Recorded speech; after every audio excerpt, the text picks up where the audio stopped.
Halo Sobat IPA, pada podcast kali ini kita akan membahas tentang anak sulung, anak pertama dalam struktur keluarga. Jadi di dalam psikologi ada tokoh psikologi yang membahas berkaitan dengan anak sulung, yaitu Alfred Adler.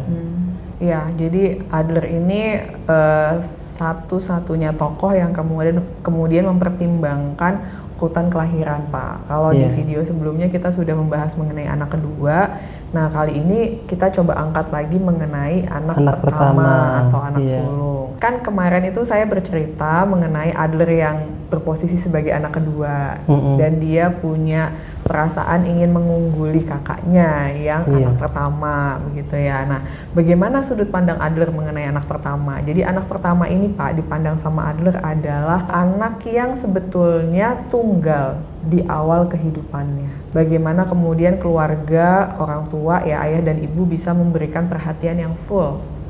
Berbeda dengan anak lain, anak ini bisa mendapatkan perhatian yang lebih utama, begitu ya, sampai ada anak selanjutnya lahir dan anak selanjutnya lahir gitu.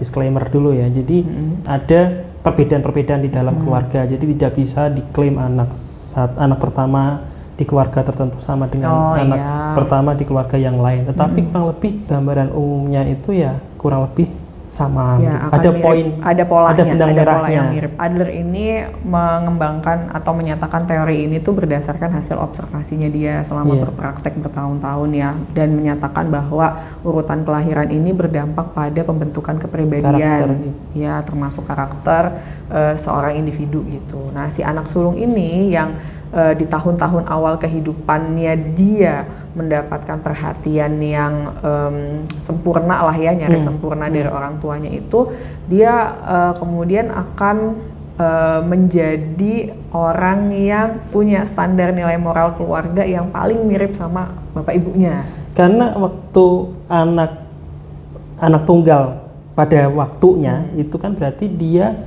orang tua ini punya nilai-nilai yang idealisme yang mencoba dimasukkan kepada anak ini gitu. Termasuk juga dalam banyak keluarga itu kan di awal-awal proses pernikahan itu kan 5 tahun pernikahan awal atau 3 tahun pernikahan awal itu kan kondisi ekonominya juga belum stabil. Itu kan juga anak pertama menjadi harapan. Kamu nanti ikut membesarkan keluarga ini, nanti ikut membantu adik-adikmu nanti gitu kan, menjaga adik-adik gitu, merawat adik-adik. Jadi mendapatkan idealisme utuh dari orang tua, kemudian mendapatkan harapan yang besar, kemudian cita-cita gitu. Sehingga seringkali orang tua tidak mau menerima kelemahan anak pertama. Karena dikondisikan seperti ini, biasanya anak sulung itu banyak tuntutan, dan dia juga punya harapan dirinya sendiri bisa menjadi hero buat keluarganya gitu loh, Pak. Jadi pahlawan buat keluarganya begitu. Makanya standar moral yang paling kuat itu dalam sebuah keluarga ada di anak sulung dibandingkan adik-adiknya gitu. Yang kemudian punya aturan yang lebih ketat, punya prestasi, untuk mendapatkan prestasi yang baik itu juga dia yang paling tinggi gitu. Kemudian dia juga kayak mendapatkan beban untuk menjaga nama baik keluarga itu paling besar ya gitu loh, Pak, anak sulung tuh. Sehingga yang muncul itu adalah kesan serius, kesan konvensional, serius, nggak bisa santai gitu. Anak santai itu biasanya anak terakhir kan, yang dimanja, yang malah kadang tumbuh kembangnya dia agak terlambat gitu ya, anak terakhir. Anak pertama ya dipaksa dewasa secepat mungkin. Sebelum waktunya. Bisa jadi sebelum waktunya, karena memang diharapkannya lebih bisa memahami kondisi orang tua lebih cepat. Sehingga karena tuntutannya besar, anak pertama itu rawan stres. Kalau dalam catatannya Adler ya, dan beberapa tokoh lain yang mengkaji tulisannya Adler, anak sulung ini rawan juga kecewa terhadap orang tuanya ketika anak kedua dan setelahnya itu lahir. Dari kekecewaan ini, dan kalau misalnya anak sulung itu ya bisa membaca bahwa keluarganya itu kemudian seperti tidak memperhatikan dia atau tidak lagi menyayangi dia, nah kegagalan dalam kehidupannya itu juga bisa jadi lebih besar karena kecewa sama orang tua. Khususnya ketika anak pertama itu sudah tahu tentang value mana yang benar, dia belajar dari lingkungan luar, dari referensi-referensi lain selain di keluarga, menemukan bahwa sosok orang tua tidak ideal gitu. Dia kan membawa tanggung jawab berat nih, membawa tuntutan, tanggung jawab, idealisme berat tentang adik-adiknya, tentang keluarga ini begitu. Kemudian dia belajar di luar dan menemukan hal-hal yang tidak sesuai dengan ekspektasi dia tentang konsep orang tua, baik ibu atau ayah, sehingga memunculkan kekecewaan itu gitu. Iya, apalagi kalau memang tidak ada kepekaan dari orang tua untuk kembali memperhatikan atau memberikan kasih sayang pada si anak sulung ini. Jadi dia dibiarkan, ya kamu sudah besar, kamu udah paling gede, kamu harusnya ngerti bapak ibumu tuh susah karena adik-adikmu banyak dan sebagainya gitu loh. Dia bisa menderita karena ini dan kegagalan kehidupan bisa bermula dari situ. Belum lagi nanti berkaitan dengan rasa keadilan. Saya sebagai kakak sudah berkorban sejauh ini begitu. Saya mengharapkan ucapan terima kasih, ucapan ingin diakui, dihargai, kemudian diterimalah gitu masukan-masukannya gitu. Tapi ketika tidak mendapatkan apa yang dia harapkan berkaitan dengan pengakuan dan penerimaan itu, ya dia akan kecewa lagi gitu. Iya. Kalau dalam tulisan Adler ya Pak, anak sulung itu yang paling didengarkan oleh semua anggota keluarga. Adler tuh menuliskan semua anggota keluarga itu sangat mungkin lebih mendengar kata anak sulung. Misalnya dalam pengambilan keputusan keluarga gitu ya, anak sulung itu akan ditanya. Itu dalam konsep anak sulung yang telah berhasil dalam perannya. Iya, ya. Mungkin ya.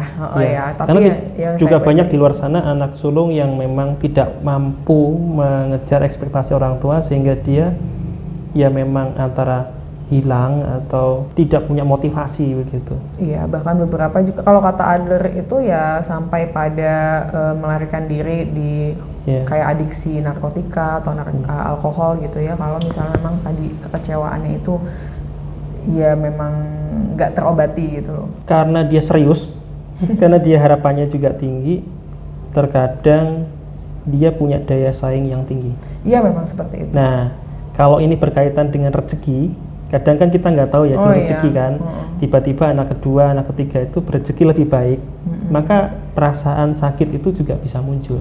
Anak bungsu itu kan sudah mendapatkan, kalau tulisannya Adler tuh harta orang tuanya tuh udah dapat, karena mungkin kan di saat-saat mereka lahir dan besar berkembang gitu, orang tuanya sudah dalam keadaan finansial yang lebih mapan gitu kan. Kalau si anak sulung ini ya memang dengan ketangguhannya sendiri gitu, jadi dorongan prestasinya juga memang paling tinggi menurut Adler di antara adik-adik atau saudara-saudaranya. Seringkali anak sulung itu tidak banyak privilege dari orang tua.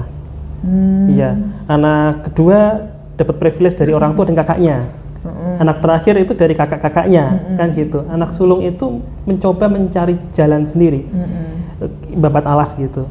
Khususnya kalau bidang yang dikerjakan anak sulung itu jauh dengan bidang yang dikerjakan oleh kedua orang tua gitu. Karena dalam proses babat alas inilah gitu, jadi anak sulung itu hidupnya merasa paling keras lah gitu. Ini hampir semua dan saya juga menyetujui. Setiap orang tua itu punya anak kesayangan lah, atau yang paling disukai, bukan kesayangan tapi paling disukai. Kalaupun misalnya itu bukan anak sulung gitu ya, jangan sampai orang tua itu memperlihatkan bahwa si sulung ini tidak lagi diberikan kasih sayang, tidak lagi kemudian mendapatkan manjaan dari bapak ibunya gitu. Itu jangan kemudian sengaja diperlihatkan. Allah udah besar ngapain juga kamu, jangan gitu.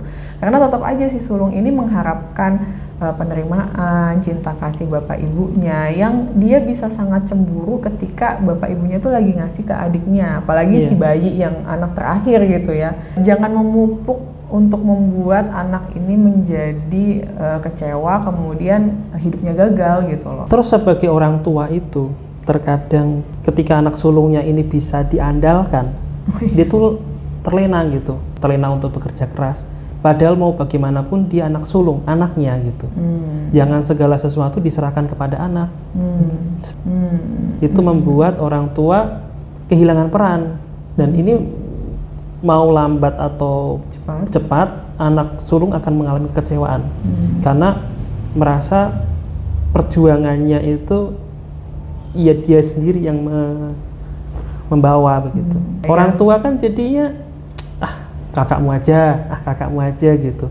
Ada kasus adiknya nggak bisa nilainya jelek, orang tua malu ngambil rapor. Udah kakakmu aja gitu. Jadi orang tua ini menyerahkan segala sesuatu kepada anak sulung, bebannya terlalu berat, dianya terlena untuk tidak berjuang lebih gitu. Si orang tua. Ya, anak sulung itu orang yang mungkin anak yang pertama kali akan membela keluarganya sih Pak. Kalau dalam tulisan itu ya. Iya. Karena memang dia yang dianggap paling dewasa. Setelah anak-anak membesar kan orang tua akan sepuh gitu kan. Dia yang paling dewasa dengan kondisi mungkin paling produktif gitu ya, karena adik-adik kan cenderung masih kecil gitu kan. Kemudian dia yang akan mengambil alih kepemimpinan keluarga tuh bisa juga tuh. Bahkan tidak jarang anak sulung itu rela berkonflik dengan orang tua demi adik-adiknya, untuk mempertahankan kesejahteraan adik-adiknya juga banyak. Pada intinya membicarakan mengenai anak sulung ini, dia adalah anak yang paling mendapatkan harapan orang tua. Tapi jangan sampai harapan itu hanya membuat dia berlogika, kemudian juga berprestasi tinggi gitu ya, tapi kemudian melupakan bahwa dia juga diterima, karena jadi anak sulung kayaknya capek banget gitu loh dengan memang rawan stres, rawan menderita, rawan tertekan, walaupun memang dalam banyak keluarga itu ditemukan banyak anak sulung yang lebih berhasil daripada anak-anak yang lain.